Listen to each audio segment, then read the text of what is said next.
Hi, in this tutorial I would like to show you how to export image or file as WebP in GIMP. If you would like to do it, you need to move your cursor to the left upper side, and after that you need to click on File tab.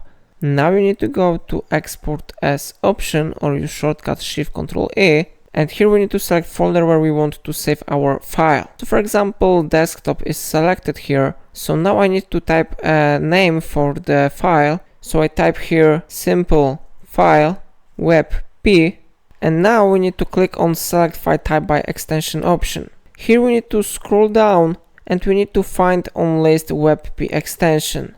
How you see, we have here WebP extension, so I click on it. Of course, file type here is WebP Image.